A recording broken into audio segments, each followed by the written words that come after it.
Saya here. Welcome back to my channel. On this channel, I talk about faith, lifestyle. I also review books and magazine. Hope you are doing well. I want to take a moment to thank all my new subscribers. I love you so much.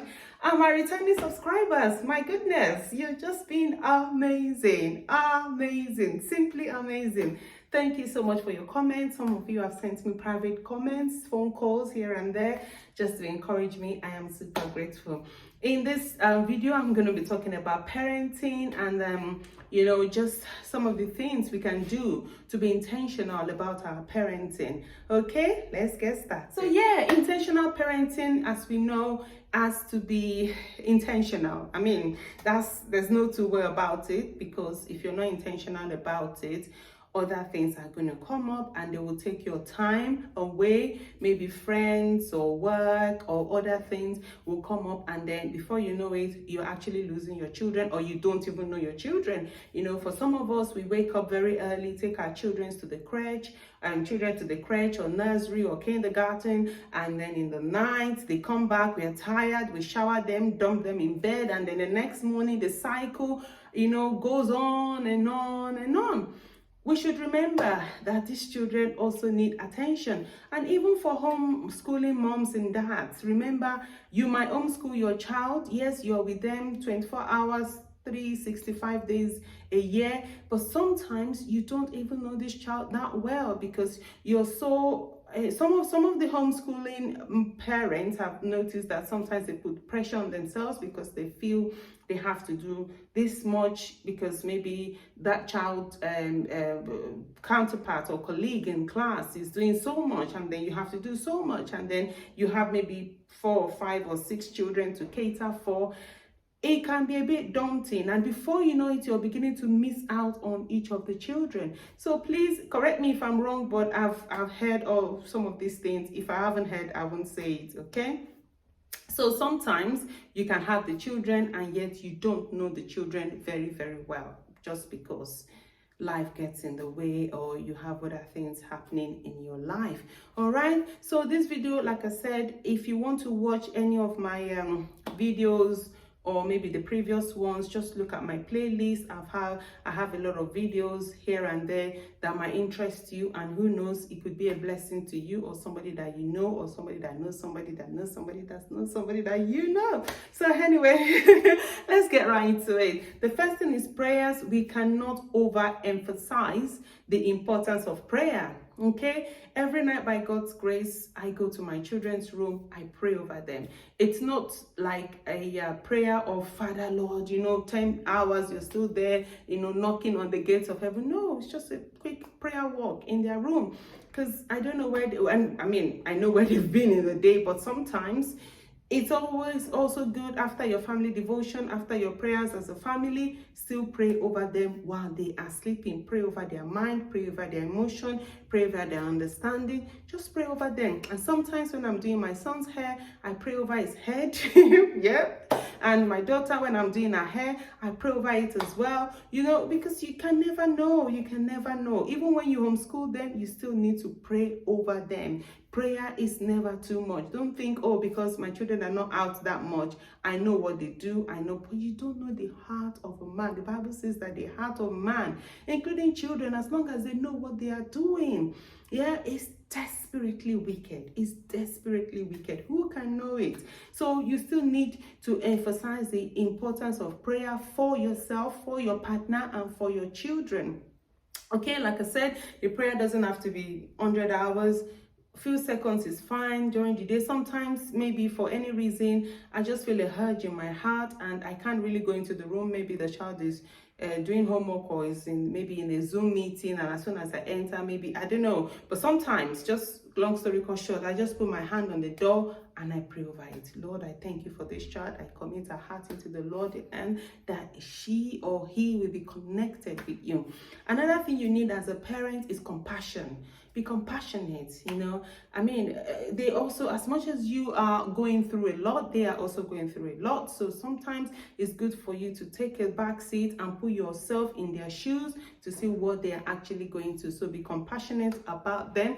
Another thing is sensitivity. And we can't do this as parents, especially in this day and age, without God. You know, sometimes something will be happening to your child and somehow you just know it. Somehow you just know it. You just know it. Even if you're with your child, you know, every time, maybe homeschooling them, or you're with them together in the market, in the shops or in the market, or, you know, taking them out for clubs, or taking them out for swimming. Somehow you just sense it that something is not right somewhere, and then you can just pray because you are connected with God, and the Spirit of God gives you that sensitivity. And yes, you pick up it because your radar is always in tune with heaven. You just pick up the radar like that, and then yeah, you can pray for it. You can stop whatever you're doing and just pray, and use maybe their picture as a point of contact, or their clothes as a point of contact if they're not there physically with you. Or you can just look at the child if they're there physically and pray over the destiny of that child. Another thing is love. We can't overemphasize the value of love.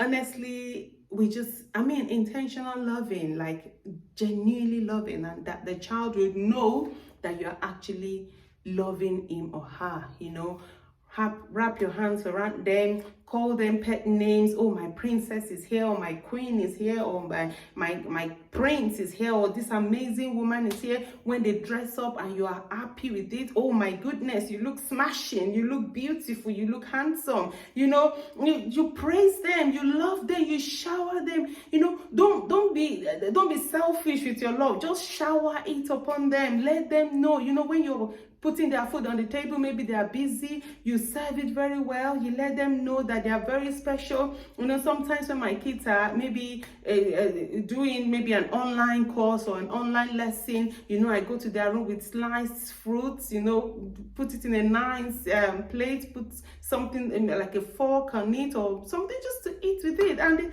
I serve them in the room and they like it. You know, sometimes I just go to them, give them a snack, even though they haven't asked for it, right? Just have it and eat it. Or sometimes I've kept it for a while so that it's just like a surprise, and I give it to them. They are so excited. So shower love upon them. Let them know you actually genuinely and really love them. Let it not be you love them when they are doing good and or when they are pleasing you, and when it goes the other way, you just can't be bothered. Let it not be that. Another thing is be skillful. With your hands, let them see you as not being lazing around, you know, streaming Netflix, watching YouTube from one channel to the other, and from one video to the other, and then the children are just lazing around. Yes, there are days for lazy. There are some lazy days. Yes, don't get me wrong, but let it not be a norm in your family that you wake up in the morning, that's what you do. In the evening, that's what you do. No. Let them see you being skillful. What do you like doing? For me, hello, I love baking, and you know, somehow I get my children involved with the baking, especially when it's their birthday cake or a cake we're baking for a friend of theirs. You know, they help in one way or the other. What does your child like? Maybe engineering. Have you got nail and hammer, and you know, have you got some designs that the child can draw into? You know, so you can do it together. Sometimes I sit down, do coloring with my children, painting. We do painting together, we chase ourselves together, that sort of things. Just get involved with them. Let your hands be skillful. Another thing is integrity of heart. Let them know you as somebody who stands by his or her word. When you say no, you mean your no. When you say yes, you mean your yes.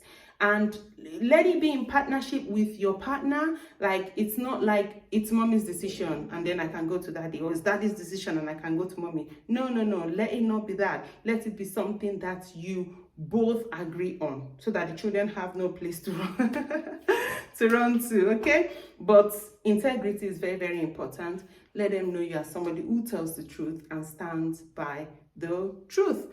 Another thing is walk in the Spirit. Let the Spirit of God help you. Let him guide you. Let him lead you. Let him teach you. Let him help you. And if you're there watching me, you haven't given your heart to the Lord, it's so simple. Just know that you are a sinner. And know that this child that the Lord has given to you, somebody said, if I can't take anybody to heaven, if I can't preach to anybody, at least the children in my house should also get to heaven with me. So, but how do you lead children to heaven when you yourself, you don't even have a connection with God? So today can be the day of your salvation. Today can be the day where you say sorry to the Lord. I am very sorry, Lord. I don't even know how to lead my life, unless you help me. And the Lord can help you. Just say a prayer of faith and confidence in him. Tell him you're a sinner. Tell him you can't save yourself, and ask him to come into your life. If you've just made that prayer, I'm going to leave my email in the description box below. Email me and we can take it from there. All right.